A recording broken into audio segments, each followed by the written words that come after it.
Hi you guys, welcome back to my channel, Latina Plants. My name is Jackie.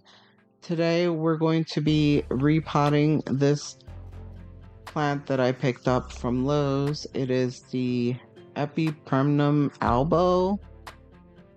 It was a new stock from Costa Farms in my store. And so here I'm just showing you what the state of the plant is before I decide to repot it. It has beautiful variegation, but pay attention to what these leaves are looking like. Some of them are yellowing off. Some of them have some black and brown spots, especially on like the white or the new growth. I wasn't sure if the spotting was from the white variegation or if it was warning signs of something more. I had only had this plant in my possession for 2 days prior to this video.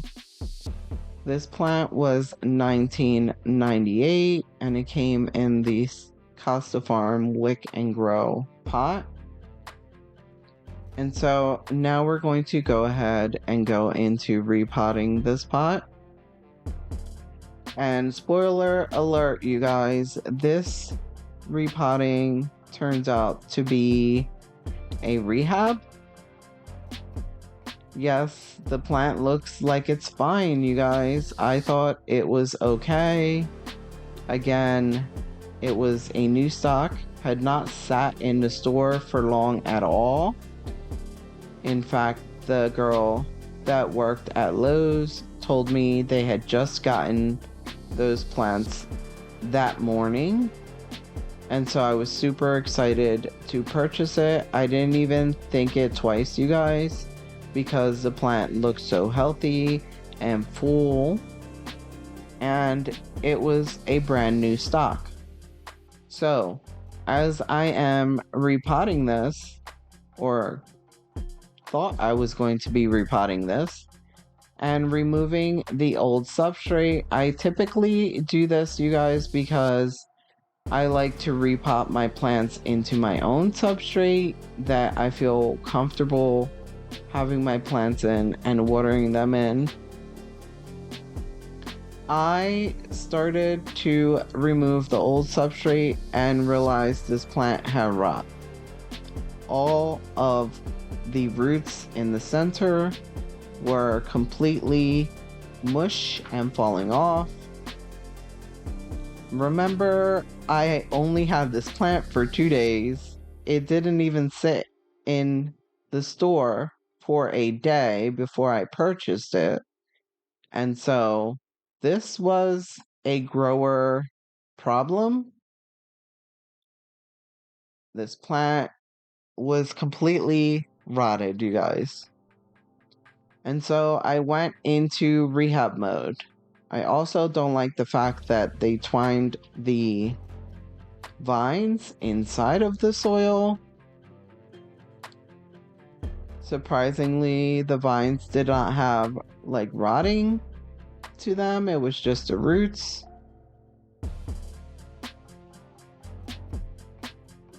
And so here I'm just trying to pull off as much as the rotted roots as I can and trying to untangle these twined up vines and pieces and separate each of the pieces, and taking a look at what I have to work with here, the roots as well as how many nodes there are, as well as how many times the pieces have been cut up.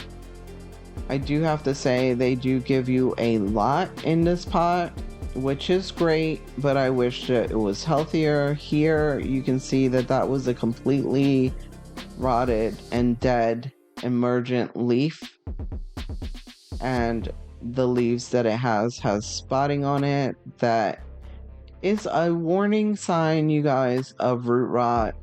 Again, none of this spotting was on there when I purchased the plant. 2 days later, I saw the plant declining and I said, it's time to repot. And so, here we go. I didn't think that this plant was going to be completely rotted. I was and am still pretty upset about it because this was a wish list plant and I paid full price for it. I did contemplate putting the entire plant back in the pot with its soil and taking it back to the store, but again, because it was a wish list plant, I decided let's give it a try and try to rehab this plant and regrow it. So initially I thought I could treat it and get rid of the rotted roots, repot it, and it would do better in my care.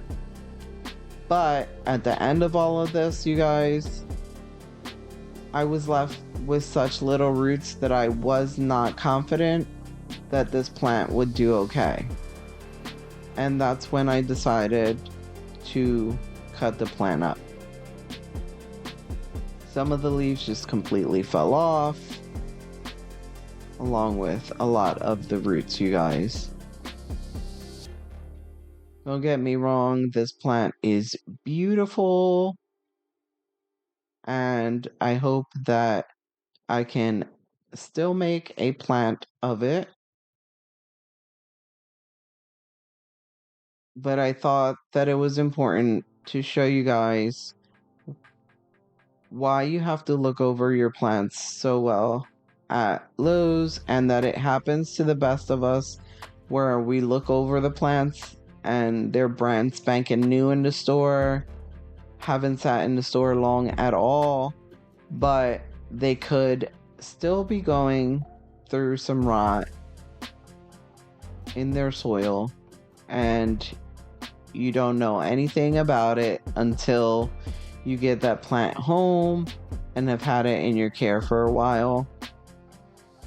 Again, I only had this plant for 2 days and ended up having to rehab it.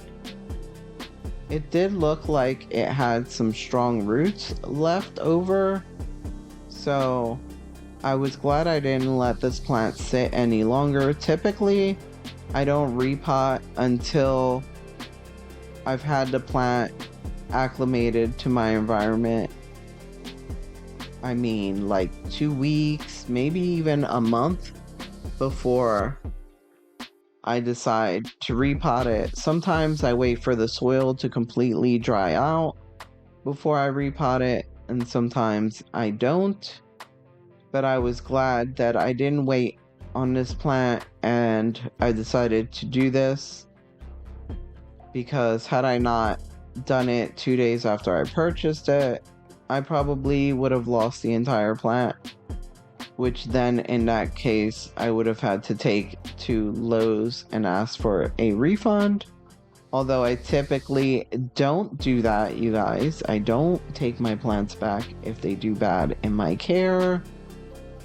I typically just take the loss and learn from it, but please don't do that, you guys. If your plant declines, sometimes it's not your fault. Sometimes it's the grower's fault. In this case, definitely the grower's fault, you guys, if this plant would have died, because it was completely root rotted. You saw the signs on the leaves, the black spotting, the brown spotting, the yellowing leaves. I only had the plant in my care for 2 days, and also the plant was only at my Lowe's for not even 24 hours. They had gotten it that morning and I bought it that morning. So here I am cutting away all of the rotted roots, or all the roots that are attached to just nodes. And I am deciding to keep some wet sticks because I just don't know how this plant is going to root, you guys. Some of the cuttings have no roots, some have very little roots, and so I'm trying to give myself plenty of opportunity to have part of this plant. So I'm keeping some wet sticks, and I will show you how I'm choosing to grow those towards the end here. And I'm also cutting off any roots that look suspicious, mushy, or even dry, you guys, to make sure that this plant doesn't continue to rot on me. If you guys know anything about this plant, any tips or care guides that you have, care tip about this plant, let me know down below in the comments. I wanted to release this video a lot sooner, but I was waiting for the plant to root up so that I could have more of an update to share with you guys. But this plant is still in rehab, you guys. I'm still rehabbing it. I did lose a lot of the plant that I put in water that just continued to rot off. Every week or every couple days, I was rinsing out the roots and replacing the water because pieces were rotting away, and so I wanted to stay up on that. Eventually, after 2 weeks of the plant rotting away and me losing pieces, I decided that I wanted to put the plant into pond because it was not having a whole lot of new root action, and so I rehabbed the plant in not pond but fluval. So I put the remainder of the pieces that I had left over in fluval to root, and I'm hoping that this plant can root in fluval. That is my tried and true way of rooting plants, especially when they are difficult, you guys, and can't root in water.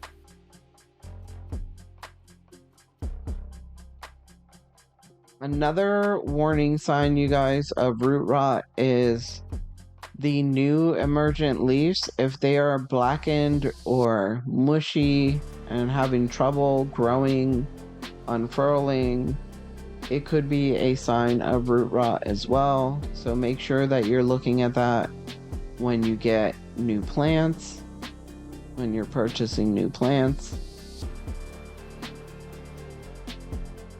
I'm taking off any yellowing leaves because they will just continue to yellow and may not have any energy.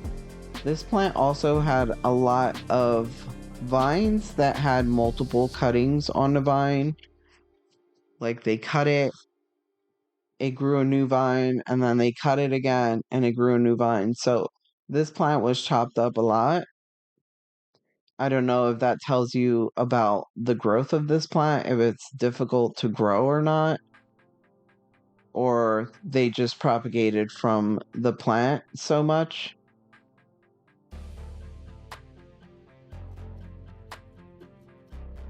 I'm trying to keep as many of the healthy roots as I can and take off all of the rotted roots that I can find as well. This process was supposed to be super easy, cut and dry repot that I intended to share with you guys, and it turned into a rehab. I know this is a pretty long video, but I wanted to give you guys a detailed video on this plant because I feel like there isn't a whole lot out there about this plant to let you know if it's an easy to grow plant or not. So far, I feel that it's not an easy to grow plant, and that's saying a lot coming from me because, well, I haven't found it easy. For it being a pothos, it doesn't root up a whole lot. Like, it takes very long for it to root up, you guys. I don't know if it's based on the genetics of this plant, if maybe it just wasn't a healthy plant to begin with. Genetically, I don't know. But my experience so far is that this plant is not easy to root. Definitely is prone to root rot, maybe. I don't know if it's that it's prone to root rot or what, but some of the leaves were snapped, so I had to turn that into a wet stick since it didn't have any roots anyways, and that leaf would have just died off. Trying to keep my area clean as I go. This piece here, you guys, didn't even have a node, but somehow had roots by the leaf and also at the end of this internodal spacing here. It just goes to show you how much they hacked this plant. I do not like when they mass produce like this for that very reason. Sometimes it's easier to buy plants from, small shops because I feel like they care for their plants better sometimes. This piece here has so many chopped up nodes that I decided to not even bother with that because I was keeping so many other nodes. And so I already soaked the pieces in hydrogen peroxide and water, and here I am putting all the pieces and my cuttings in some mason jar with the prop drops that you can also find at Lowe's now. I believe it's Lowe's that carries that. And I think it's like a little bit over $15 or something for the prop drops. This is something new I'm trying, so I don't know if maybe that's the reason why the plant didn't root in water. But I'm trying to put as many plants together as possible in the jars. I do end up changing this out from the jars and putting them in plastic cups, mainly because I want to put it on my wall trellis where I put most of my propagations, and the jars would have just been too heavy. But I did add some more water there, as you can see. This plant did not have a good time rooting in water, so I do change it out to fluval in cups. And I will show you guys an update in a future video. Here I'm just putting the nodes in some sphagnum moss. I know you can root these probably wet sticks in perlite or fluval or whatever substrate you want to grow them in, but I had some moss that I wasn't using. I don't remember if I got it from Home Depot or Lowe's. It was so long ago. But I decided to put it in a bed of moss in a Chinese food container with a lid.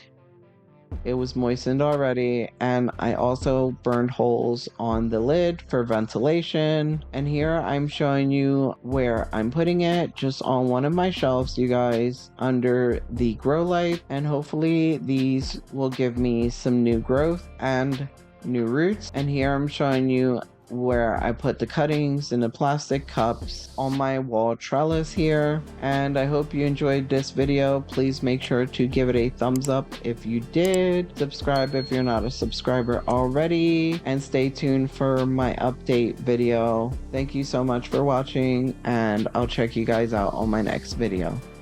Bye.